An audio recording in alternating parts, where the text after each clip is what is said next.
Don't go alone. Don't make a sound.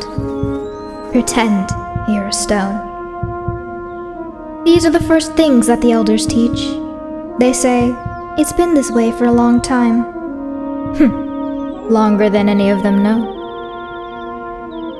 It doesn't really have a name or a face to describe. We just call it monster. And no matter what happens, don't try and run. Lots of them have heard it, out there, in the swamp forest. It makes a noise kind of like what your heartbeat sounds like after running real fast. But then it can also shriek unworldly when it's coming up on you. The birds don't like that. Pay attention to the birds. There have been a bunch of stories told about it, passed down from mother to daughter like prayer beads. At first the kids thought they were making it up, just spooking them, trying to keep their children close. But then, that's when they heard the screaming. This monster, it's been described many ways, partly because eyes filled with fear don't see so good. Nobody really knows its face, because if they see it, well, they don't make it back to tell the tale. Except for this one time, a long time ago. They all know her story by heart. It's a tale of heeding, a tale of truth. They tell the story of the first time monster made itself known. The only time anyone escaped. Don't go alone. Don't make a sound. Pretend you're a stone. The 5 little ladies all sat in a row. Looking into the dusk air, one noticed a cottonberry moth fluttering around their forest nook.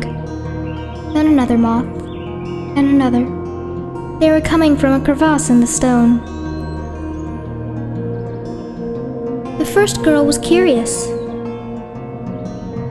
The second girl was careless. The third girl, oblivious. The fourth and fifth were best of friends and never let anything come between them. The curious girl led the way, following backwards to the place where these dusty winged lures were coming from.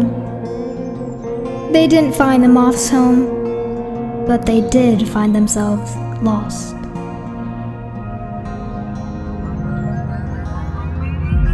It started with a thump. Thump. Thump. Thump. The thumps got darker and louder and thicker and deeper and faster. They could feel it in their chests and in their heads, pounding and throbbing, pounding and throbbing. The careless one screamed as she tried to run.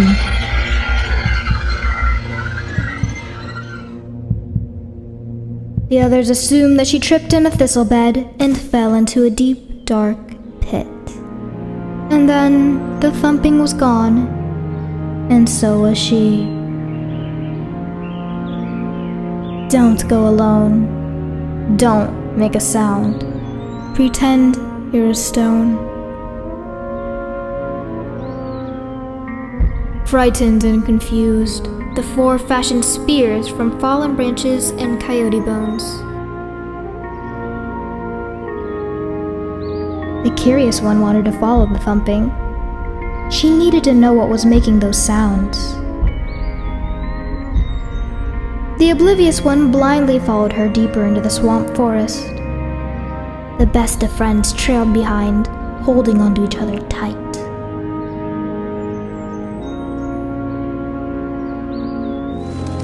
And the deeper they went.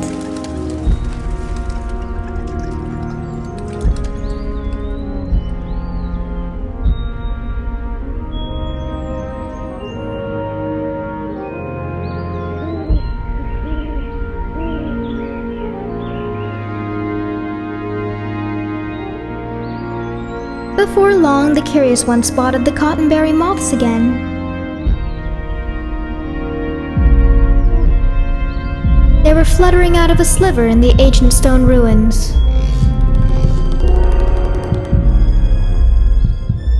The curious one knew they would find the moth bed. She was so pleased with herself. The sliver in the stone runes was only wide enough for one to fit. She thought she could make it all by herself.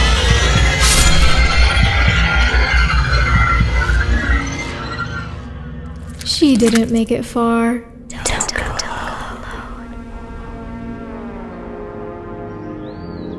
alone. Don't go alone. Don't make a sound. Pretend you're a stone. 3 little ladies were all that was left. And the deeper they went,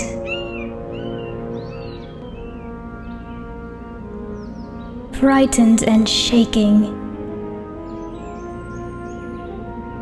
There had been just too much thumping and thumping. The oblivious one called out for home again and again, louder and louder. Moving through the brush, they came upon the dreaded dark water marsh.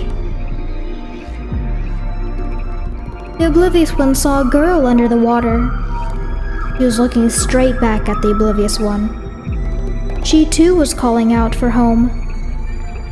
The oblivious one bent down to get closer, but she still couldn't hear her.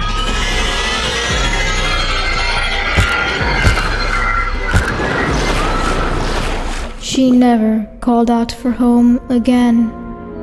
Don't make a sound. Don't go alone. Don't make a sound.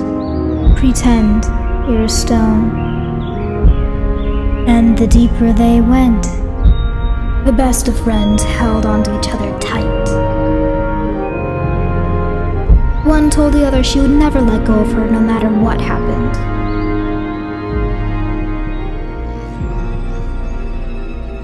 Shivering, shaking, and tied in knots. They were clinging to each other so tightly that they could no longer move forward. One of them said to the other that the only way to move ahead was to let go. The other refused. Pretend you're a stone.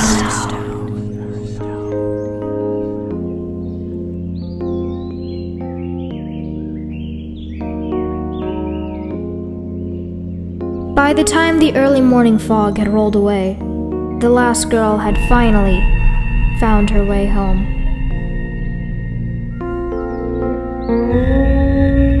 She never spoke of how she found her way back, and no one ever knew.